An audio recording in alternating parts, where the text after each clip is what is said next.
Welcome back to my channel. नाज़रीन, आज मैं आपके लिए UP DElEd first semester Urdu की क्लासेस स्टार्ट कर रही हूँ। और मुझे पता है उर्दू का कंटेंट इतना इजीली अवेलेबल नहीं होता है मार्केट्स और लाइब्रेरीज़ में, जिस वजह से कई लोग संस्कृत लेना ज़्यादा पसंद करते हैं। लेकिन जो कोई भी उर्दू लिए हुए है सेमेस्टर में वो मेरी वीडियोस को ज़रूर देखें, इससे उसे बहुत हेल्प मिलेगी। तो मैंने जो यहाँ पे टॉपिक लिया है वो है उर्दू तदरीस के मकसद, जिसे मैंने इंग्लिश में भी लिखा हुआ है aims of Urdu teaching. Urdu तदरीस, तदरीस का मतलब होता है पढ़ाना, टीचिंग। इसमें जो मैंने लिखा हुआ है पैरा वो है ज़िंदगी के इर्तिका में ज़बान का किरदार बड़ी अहमियत का हामिल होता है।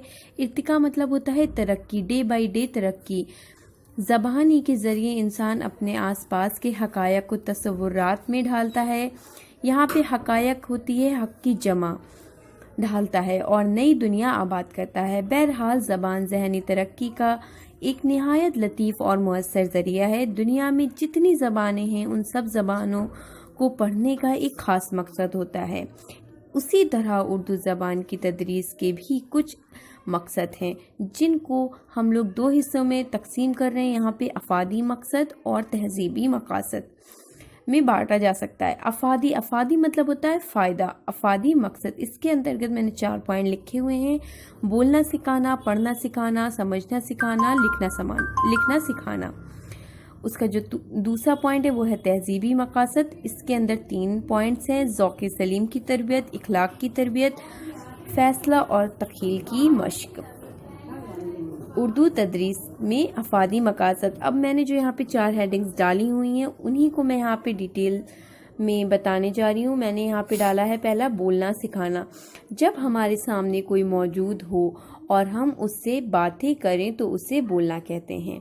यूँ तो इंसान कभी कभी खुद से भी बातें करता है, उसे खुद कलामी कहते हैं।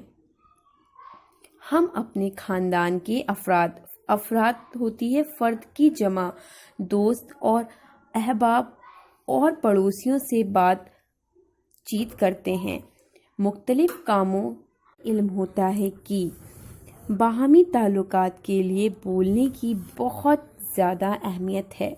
बच्चा जब स्कूल में कदम रखता है तो एक नई दुनिया में कदम रखता है, जिसके नतीजे में वो बोलने में झिझक महसूस करता है। इसलिए उसको यहाँ बोलना सिखाना पड़ता है। प्राइमरी स्कूलों में बोलने और सुनने की तरबियत के लिए दर्ज झेल महारतों पर जोर दिया जाना चाहिए। इसमें देखिए मैंने 5 पॉइंट लिखे हुए हैं। पहला जो मैंने लिखा है, तकरीरी आवाज़ों पर कुदरत हासिल कराना। दूसरा पॉइंट लिखा है, अल्फाज की सही अदायगी की सलाहियत पैदा करना। थर्ड पॉइंट लिखा है, सही तलफ़्फ़ुज़ के साथ बोलने की मश्क कराना। चौथा पॉइंट लिखा है, आहंग और हिज्जे पर कुदरत हासिल कराना। 5th पॉइंट लिखा है, फितरती अंदाज में बोलने की आदत डालना। अगर आपको कोई भी उर्दू का वर्ड्स नहीं समझ में आ रहा है, इसकी क्या मतलब है, तो आप मुझे कमेंट बॉक्स पे कमेंट करके ज़रूर पूछें। इसके आगे जो 3 पॉइंट्स और हैं वो मैं अगली वीडियो में शेयर करूँगी। आई होप आपको मेरी वीडियो अच्छी लगी होगी। अगर अच्छी लगी है तो आप प्लीज़ इसे शेयर करें।